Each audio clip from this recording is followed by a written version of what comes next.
Radio klub Doboj je osnovan davne 1948. godine s ciljem promocije i zadovoljenja potreba članova za novim znanjima iz oblasti radiotehnike.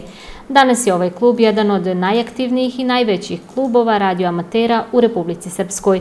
U njemu od 1979. godine kao radioamater, a trenutno kao sekretar kluba radi Zdravko Kurtović.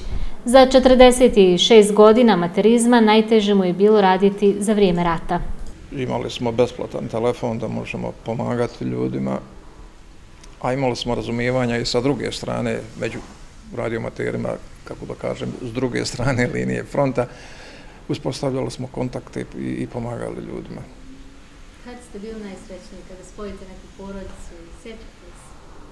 Najsrećniji su bili kad se spoje fizički, ali tu je dogovora bilo ovako, kako da to bude, a ljudima je drago bilo kad čuju svoga sa druge strane. Mislim, ja ne mogu da...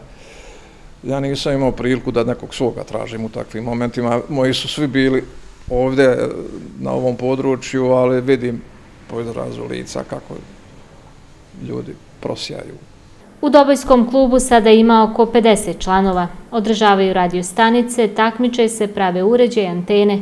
Kažu svako može da postane radioamater, samo bi trebalo da je radozno i da poznaje osnovna znanja iz elektrotehnike. Naučiti kako se radiostanica koristi, između ostalog i kako biti uljudan. Ja imam običaj reći novim kandidatima kad polože ispit, sad ste stekli pravo da radite na radiostanici, imajte na umu da radiostanica može nanijeti nekad veću bol nego puška, recimo. Izgovorena ružna riječ izuzetno boli, a daleko se čuje. Kod nas se riječ daleko čuje. A čuje se glas dobojskih radioamatera sve do Australije, a upravo su te veze sa udaljenim zemljama njima i najdraže, jer na taj način razmjenjuju iskustva, ali i znanja. Razmenjujemo informacije uglavnom tehničke prirode.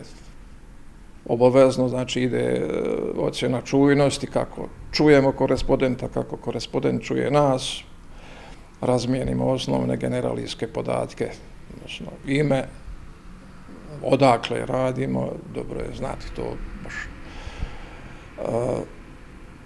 Pa onda malo pričamo o opremi koju koristimo, tako vremenskim prilikama.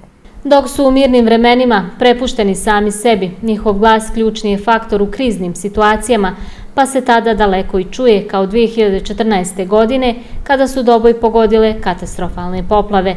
Njihovo znanje pravu ulogu igra upravo u takvim vremenima. Kada su sve veze pokidane, radioamaterske nisu. Upravo iz tog razloga članovi spasilačkog tima Doboj odnedavno su članovi i radio kluba Doboj. Pošto mi u našim akcijama je neophodno da koristimo radio vezu, imamo Motorola i onda to je jedini način komuniciranja u tom momentu.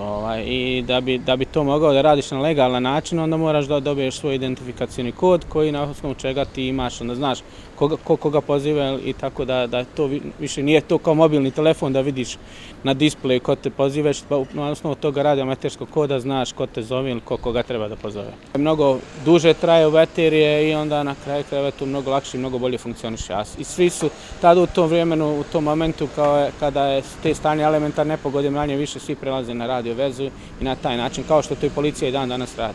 Savez radioamatera Republike Srpske broji oko 400 članova. Izdvajaju se određena sredstva iz budžeta za finansiranje programskih aktivnosti, ali većina radioklubova u Republici Srpskoj finansira se isključivo od članarina. A da bi se glas radioamatera još dugo čuo, svakako im treba više i finansijske, ali i svake druge podrške, jer ono što oni rade kad tad nam u kriznim situacijama može zatrebati.